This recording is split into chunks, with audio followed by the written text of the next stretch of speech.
Espacio, la verdad que son muchos los temas para hablar, ¿no? Sobre todo algo candente como es el tema de las paritarias. El gobierno pretende un número de 18, 19%.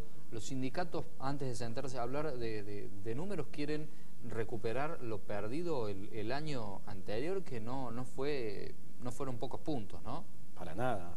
Hubo una pérdida del poder adquisitivo de los salarios de 3, 6%, hay hasta estimaciones del 9%, o sea, pero claramente hubo una caída. De acuerdo al sector.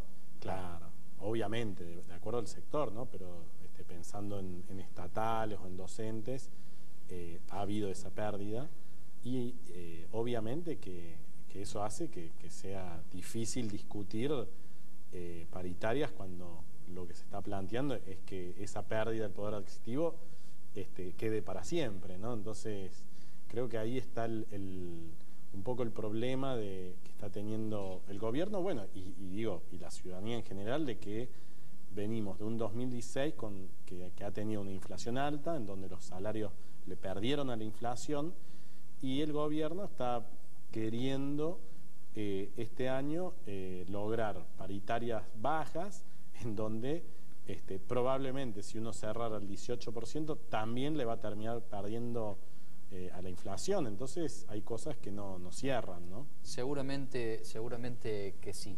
Ahora, si uno se pone a pensar en el día a día, ¿podemos decir que se está kirchnerizando Macri? Porque tenemos el dólar planchado, tenemos una inflación que sigue creciendo y a su vez los salarios no aumentan a la par de lo que aumentan los precios. O por ahí el programa económico es que no haya programa. ¿Cómo lo ve?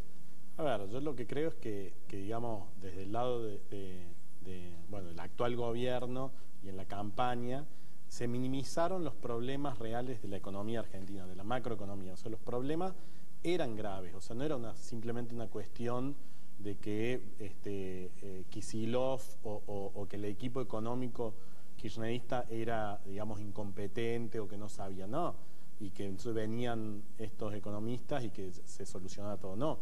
Hay problemas serios, son difíciles de solucionar y eso hace que todo sea más complicado. Entonces me parece que obvio que es más complicado y sí, evidentemente lo que estamos viendo es de vuelta a trazo cambiario, o sea, cuál es la jugada del gobierno para tratar de bajar la inflación y a trazo cambiario, o sea, tener un dólar bajo, y ya sabemos que eso... Pero no se anclan los otros valores como las tarifas, como los combustibles. Claro, digamos, este gobierno, contrario al gobierno anterior, aunque el gobierno anterior también subió, digamos, las tarifas, pero me parece que este gobierno, si me dicen cuál es el principal error del año pasado, que no sé si es un error porque era una intención de ellos de favorecer a las grandes petroleras, es justamente el tema de que se le subió el precio del gas en Boca de Pozo de $2,6 el millón de BTU a $5 del gas viejo. Prácticamente se duplicó. Se duplicó en dólares, y cuando el precio internacional está en 2,6, o sea, hoy estamos teniendo el precio de gas más caro del mundo en Argentina, y claramente esto no fue para fomentar la inversión, porque ya estaba el gas nuevo pagándose a $7,50, fue para favorecer al por mayor es el precio. Exacto, pero el precio teniendo en cuenta cómo llega al domicilio, ¿en qué situación estamos? ¿Cuál es el problema de esto? Que esto lo que hace es que encarece el precio que tienen que pagar las empresas eléctricas para el gas que usan para producir electricidad, con lo cual también aumenta el gasto en electricidad.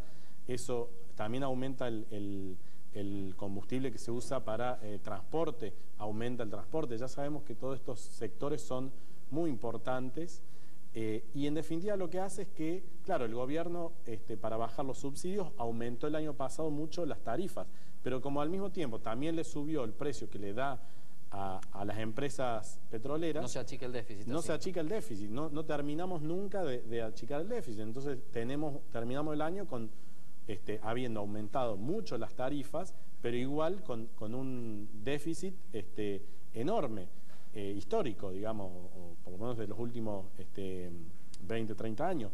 Entonces, me parece que ahí hay un problema, e incluso si uno, y también está el tema del precio del petróleo y del gasoil. Si se hubiera bajado el precio, hoy tenemos también el precio del barril criollo, Carísimo. Carísimo, más caro que a nivel internacional. Entonces, me parece que se debería haber bajado en dólares para llevarlo al precio internacional, y de esa manera no necesitarían haber aumentado tanto los precios de los combustibles, y hubiéramos tenido un año que en vez de terminar en un 34%, 35% de inflación, hubiera terminado quizá en un 31%, y eso hubiera hecho que el poder adquisitivo de los salarios no hubiera bajado tanto, no se hubiera enfriado tanto la economía, y hoy no estaríamos enfrentando estas paritarias de esta manera, porque claro, no hubiera habido caída del poder adquisitivo. Entonces podría haber dicho, bueno, acepten 18, garantizando que la inflación va a ser 18. ¿Qué competitividad nos quita? ¿En qué mercados no podemos participar? No hablando ya de no tener ferrocarriles, de no tener buenos puertos, teniendo el gasoil al precio que está, teniendo en cuenta que en Chile vale 12 pesos con 50, que en Brasil vale 15 y acá vale 18 en el mejor de los casos. Bueno, es que lógicamente un precio, digamos, del transporte, del combustible, de la energía, digamos, un dólar atrasado, obviamente que todo eso genera que sea caro producir acá y que sea barato comprar afuera. Entonces, lógicamente, no se va a estar fomentando la producción local.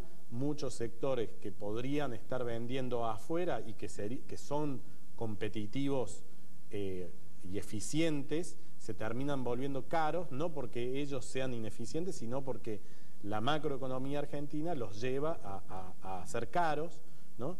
Entonces, lógicamente que eso es una receta para digamos, desfavorecer la producción local y favorecer la importación y también la especulación financiera. Números que están creciendo exponencialmente, lo mismo que el endeudamiento. A ver, necesitábamos una tarjeta de crédito porque estábamos prácticamente fundidos. Ahora, ¿qué se hace con ese dinero que entra y hasta cuándo nos puede durar esta situación de bonanza de las tasas y de la cantidad de plata que nos prestan? Claro, lo que hay que entender es que países como Argentina necesitan dólares para poder crecer. O sea, sin entrada de dólares no podemos crecer. Si esa entrada de dólares es a través de exportaciones, eso es algo sostenible en el tiempo y es la estrategia correcta. Ahora, si la entrada de dólares es por endeudamiento, eso es peligroso. Actualmente está habiendo esa entrada de dólares por endeudamiento. Si es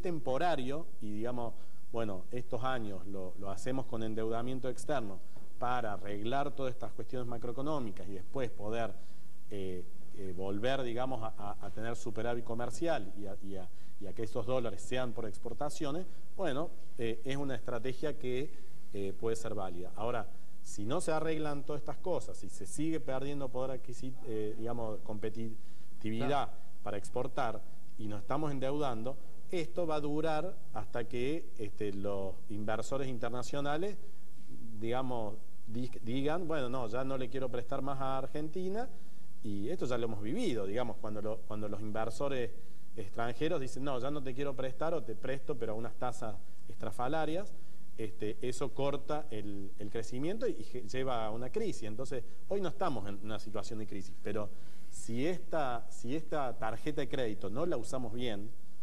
si todo esto de endeudamiento de las provincias no se usan para realmente aumentar la capacidad productiva y exportadora de las provincias, acá en Córdoba sabemos muy bien que, por ejemplo, el gobierno provincial usó endeudamiento externo para producir faros, para hacer obras que no eran productivas. Bueno, esa estrategia es peligrosísima. Necesitamos aprovechar este endeudamiento, esta tarjeta de crédito que nos han dado, para realmente hacer inversiones que lleven a que podamos aumentar nuestra capacidad exportadora. Ahora, ¿cómo ve la economía de esta primera parte del año, teniendo en cuenta los números de la inflación y estas proyecciones y en lo que se está utilizando la deuda que se toma? Bueno, me parece que digamos, hay un momento de incertidumbre sobre qué es lo que va a pasar a futuro. Hay muchos economistas que están diciendo que la economía va a crecer un 2, un 3%. Por mi parte, digamos, tengo mis dudas, y en caso que aumentara un 2-3%, tengo muchas dudas de que eso sea un crecimiento sostenido, o sea, porque también no es que solamente, quizás simplemente recuperamos la caída del año pasado. O la caída de la primera parte de este. Claro, que es un poco lo que viene pasando hace 5 años, que crece, pero después cae, crece, y en definitiva no estamos creciendo. Entonces, el desafío es crecer de manera sostenida. Y yo incluso tengo mis dudas de qué va a pasar este año. Bueno, por un lado, porque Brasil viene muy mal, o sea, los últimos datos indican que Brasil no ha todavía tocado el piso, o sea, que sigue empeorando la situación, y obviamente que nosotros dependemos de Brasil. Y por el otro lado... Y más Córdoba, sobre todo. Claro. Y después, bueno, si hay este empecinamiento de que los salarios no recuperen poder adquisitivo, obviamente que el consumo tampoco va a reactivarse, y bueno, lo que queda es obra pública, pero bueno, no sé hasta qué punto, digamos, la obra pública va a poder traccionar, y fundamentalmente me parece que no estoy viendo elementos para decir, bueno, esto es un despegue, digamos, sostenible en el tiempo, ¿no? Titulando, tendríamos que decir que seguimos esperando los brotes verdes. Alfredo, le agradecemos por haber formado parte del espacio y por la claridad de los conceptos, como siempre, ¿eh? Bueno, muchas gracias y hasta la próxima.